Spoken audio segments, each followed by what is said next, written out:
Comment je peux débuter dans Camtasia Studio 9? Voici en fait un programme ou une formation complète pour toi qui veut débuter dans Camtasia Studio 9. Ici, c'est la suite de la vidéo précédente. En fait, nous avions, pour comprendre notre application Camtasia Studio 9, nous l'avions divisé en 5 sous-parties. Dernièrement, nous avions parlé de l'enregistrement de notre écran et nous avions parlé des fonctions des barres de tâches et nous avions aussi parlé des pistes chronologiques. Aujourd'hui, nous allons parler de l'écran de prévisualisation et de rendu des vidéos. Quant à pour ce qui est de l'écran de prévisualisation, nous passons à l'interface de notre application Camtasia Studio 9. Tout d'abord, nous vous invitons à vous abonner à notre chaîne car ça nous fait vraiment plaisir. Ça nous fait vraiment plaisir. Et pour ce qui est de l'écran de prévisualisation, c'est ceci. Lorsqu'on arrive ici, pour mener à bien notre travail, nous avions préparé 3 petites vidéos. Nous avions préparé 3 petites vidéos et les voici. Donc, pour mieux comprendre, nous avions préparé 3 petites vidéos. Et c'est à partir de ces 3 petites vidéos-là qu'on va comprendre. Tout d'abord, ce qu'il y a lieu de comprendre tout d'abord ici, c'est à partir d'ici que, tout d'abord, c'est à partir d'ici que, à partir de cet écran, pour comprendre les paramètres de notre projet, donc pour en fait régler les paramètres de notre projet, on vient sur l'espace vierge de notre écran de prévisualisation et on descend, on valide ici et on descend ici sur paramètres du projet. Lorsqu'on valide ici, cela en fait nous dit que notre plan de travail maintenant c'est au format HP.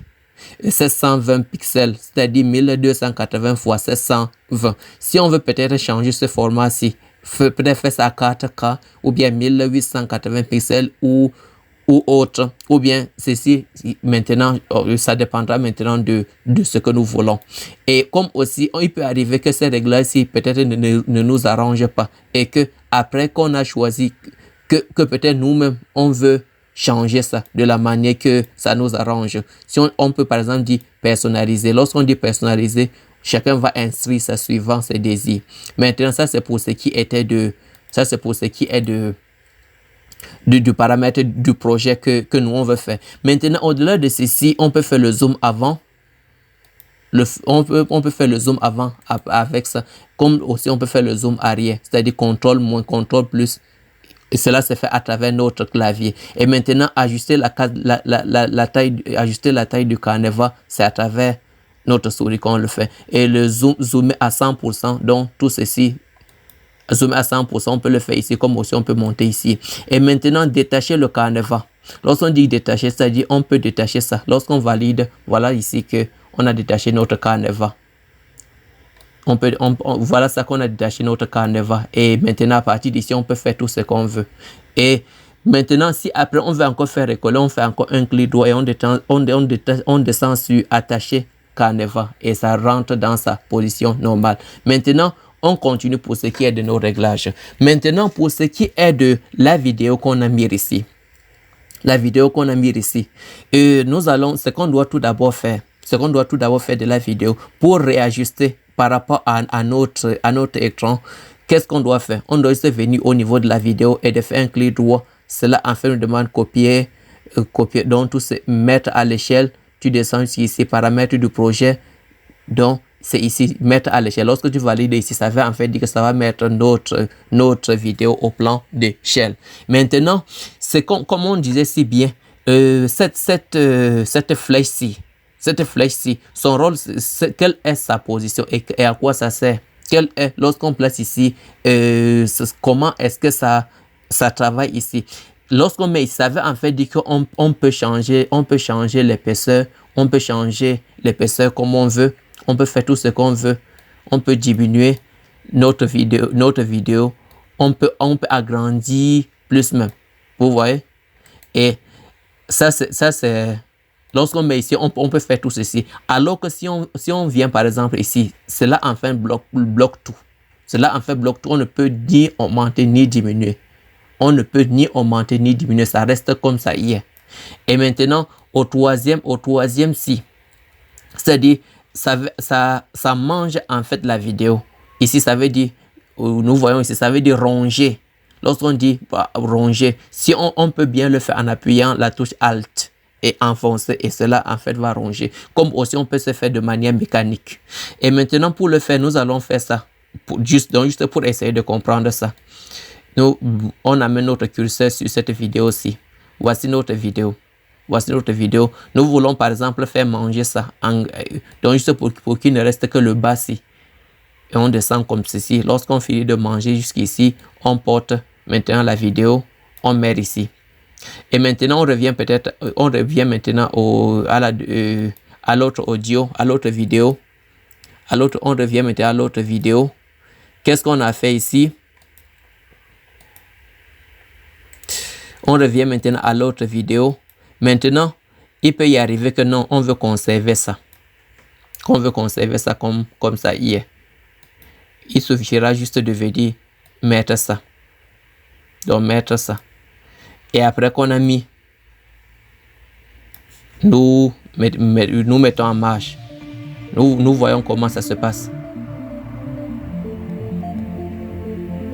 Bon, et ce qui a été ici, c'est que quoi? Lorsque la vidéo-ci, lorsque la troisième vidéo-ci est au-dessus, ça a eu la primauté sur la vidéo-ci d'en bas. Maintenant, pour que ce soit celui d'en bas qui est la primauté, il faut qu'on envoie ça en haut. Et maintenant, comme parfois, on peut vouloir mettre trois vidéos dans un même montage.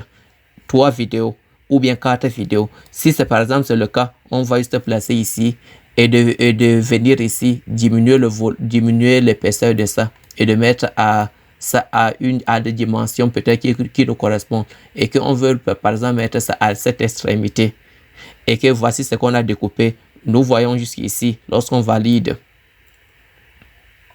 nous voyons que nous voyons que ici toutes les vidéos passent. Donc ça dépend maintenant de quel effet est-ce que nous voulons créer.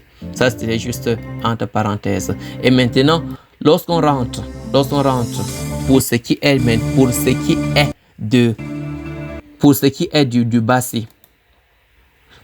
du bassi, ici en fait pour mettre en marche, c'est à partir d'ici qu'on fait. Comme aussi on peut venir ici. Donc pour faire avancer ça rapidement, on peut utiliser ça. On avance, on peut utiliser ça pour avancer ou reculer. Ça dépend de nous. Comme aussi, on peut utiliser ceci. Donc ici, ça c'est lorsque tu veux passer d'un multimédia à l'autre, tu appuies ici pour rentrer. Voilà qu'on rentre. Et c'est aussi de même. Voilà par exemple, si on veut faire avancer ça. Donc, si on veut augmenter la vitesse de déplacement, c'est à partir d'ici. Donc, parfois, on veut augmenter juste que ce soit un peu lent. On valide juste ici. Ça avance de la manière qu'on veut. Si on maintient ça enfoncé, ça va faire une progression progressive. Donc, ça va progresser de manière dont nous pourrions cibler l'endroit que nous voulons faire peut-être un travail. Parce que ici, parfois, c'est difficile de stabiliser ça. C'est difficile parfois de stabiliser ça. Alors que ici, lorsqu'on maintient enfoncé, ça se déplace.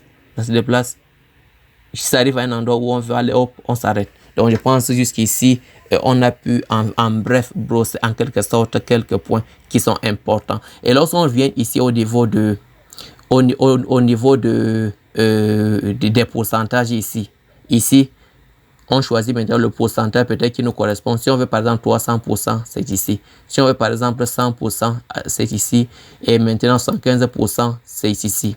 Comme aussi, on peut vérifier pour ce qui est des paramètres du projet, on peut vérifier ça ici. Donc nous voyons jusqu'ici comment ça y est. Et lorsqu'on valide ici, par exemple, on dit normalisation auto du niveau sonore. Donc à partir d'ici, ceci en fait adapte notre choix. Ceci en fait adapte notre choix. Supposons par exemple qu'on a dit personnaliser.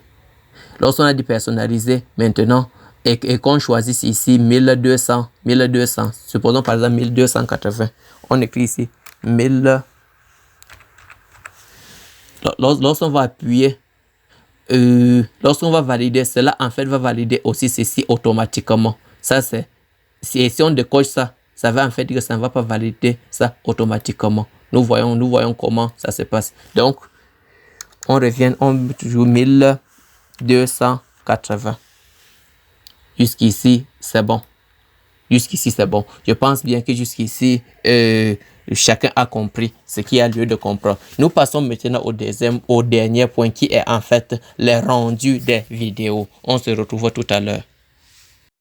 Si tu n'étais pas encore abonné à la chaîne, alors fais-le. Nous passons maintenant au rendu des vidéos. Maintenant, pour ce qui est des rendus, et c'est très important. Nous avons pour cela préparé une petite vidéo et voici notre vidéo. Maintenant, pour les rendus des vidéos, c'est très important d'observer le pourcentage et le paramètre de notre projet. Ce sont les deux points-là qui sont vraiment très importants. Et pour faire le rendu de nos vidéos, soit on peut le faire ici ou bien soit on peut venir le faire ici. Donc, ça dépend maintenant de nous. Maintenant, pour avoir vidéo premier 4K, qu'est-ce qu'on fait? Il faut d'abord vérifier que ici c'est 25%. Et après que ce soit 25%, on fait un clic droit et on descend sur paramètres du projet. On vient, on regarde ici. Si c'est à UHD 4K, c'est-à-dire 1340 fois 2160, ce n'est qu'avec ça que ça va donner vidéo 4K. Et après qu'on a fait ceci, on descend juste sur production personnalisée et on avance. On passe maintenant sur deuxième type de vidéo. Si on veut maintenant les vidéos de 1080 pixels, on va descendre ici sur 50%.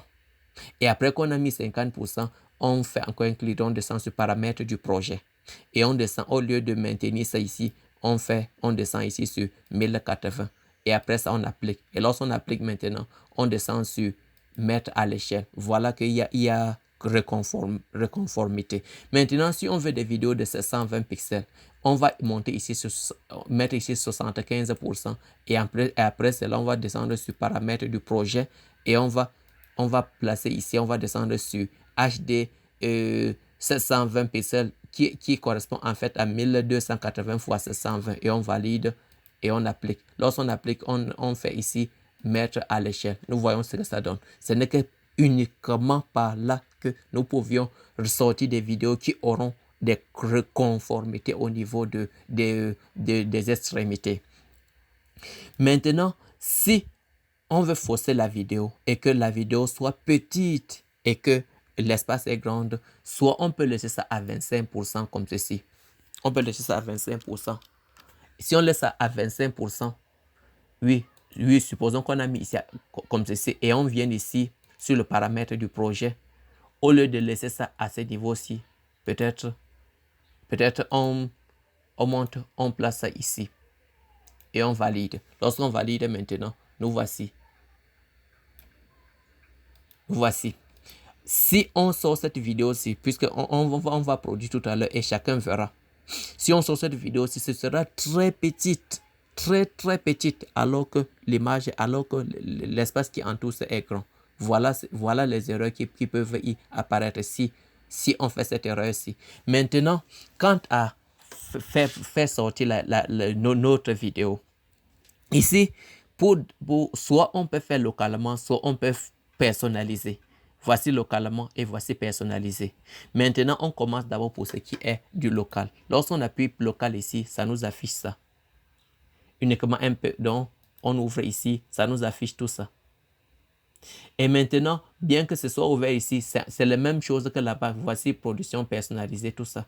Ici, lorsque tu personnalises tes choses, ça se place ici.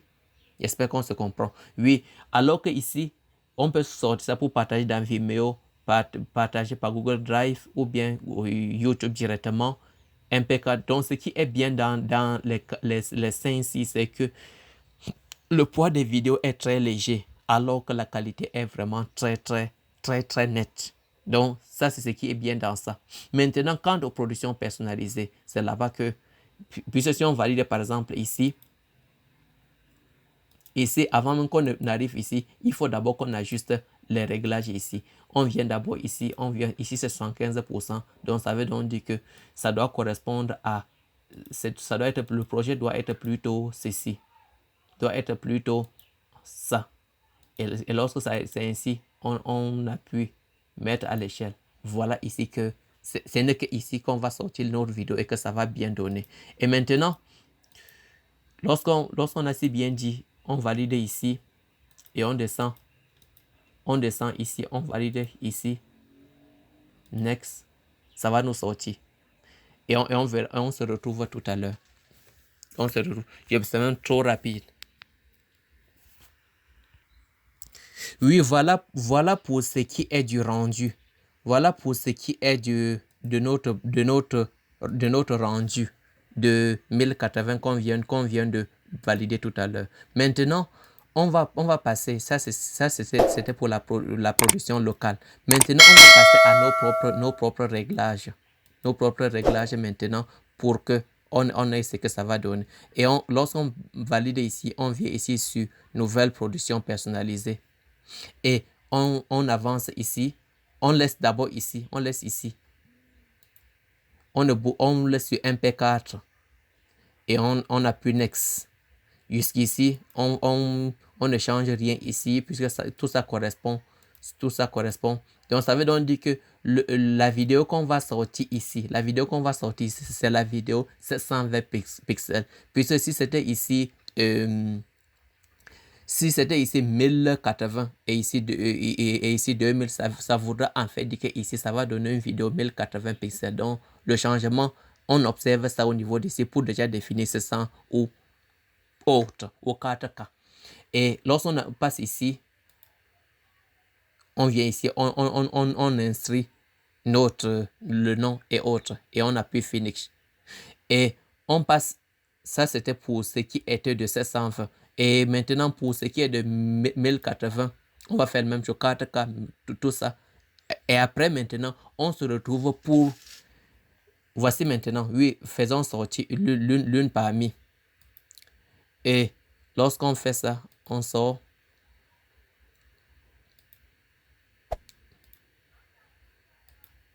Nous voici avec notre 120 pixels.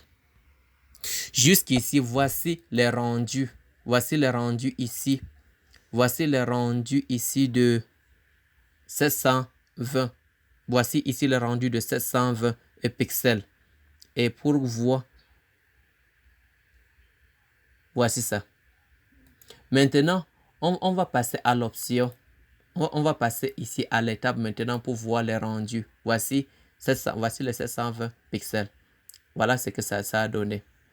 Et maintenant, nous allons passer au rendu puisque on a pris le temps de faire tous ces rendus là et de les répertorier. Voici pour ce qui était la vidéo de 4K. Voilà que ça donne 117 mégabits. Voici pour ce qui est de 720 pixels, ça donne 36 mégabits. Voici pour ce qui est de 1080, ça donne ici 44 mégabits. Et maintenant, pour ce qui est du MP4 qu'on a sorti tout à l'heure à travers le fichier local, voilà que ça n'a donné que 10 mégabits. Et lorsqu'on valide, nous voyons que la vidéo est bien claire, bien que il n'y a pas vraiment une certaine clarté absolue, mais c'est bel et bien visible. Ça, c'est pour ceux qui veulent économiser, ou bien ceux qui ne veulent pas trop de mégas pour leurs vidéos. Ils n'ont qu'à utiliser les fichiers locaux, ou bien, oui, les fichiers locaux. Alors que ça, c'est pour ce qui est des productions personnalisées. Voilà ici 44 mégabits. Et pourtant, ce n'est que 17. Et pourtant, ce n'est que 17 secondes. Voilà ici, on appuie ici sur paramètres, sur propriété. Voici ce que ça a donné. Voici ici 44 mégabits. Et pour ce qui est de seulement 17 secondes, voilà ce que ça a donné. Donc nous voyons jusqu'ici que quand on fait nos productions personnalisées, pour la plupart des cas, le poids est vraiment très élevé. Et regardons un peu la qualité de la vidéo. Voici la qualité de la vidéo. Nous voyons vraiment, il y a une certaine netteté. Et lorsqu'on revient à 4K qui était tout à l'heure, voici notre vidéo de 4K. Si notre PC n'est pas assez puissant, il y aura un certain nombre de petits points qui ne vont pas y apparaître, ou bien ça va planquer de temps à autre. Donc voilà que jusqu'ici nous avions juste amené ce qui était des points essentiels, ou sinon il y en a beaucoup à dire, mais le fait que nous, ce n'est pas beaucoup dit qui veut dire qu'on va comprendre, c'est juste apporter des points importants et que chacun maintenant va développer ça suivant son intelligence et suivant sa capacité à pouvoir assimiler. Et je vous laisse ici, et toutefois, nous vous prions vraiment de ne pas manquer de vous abonner à notre chaîne, car ça nous fait vraiment plaisir. Et aussi, partagez nos vidéos vraiment si vous avez aimé, et invitez vos amis à s'abonner à notre chaîne, car ça nous fait vraiment grandement plaisir. Et au-delà de ceci, ne manquez pas de liker, et si vous avez des questions, ne manquez pas de les poser. Je vais répondre. Nous allons répondre, et je vous remercie et prenez bien soin de vous, et ciao.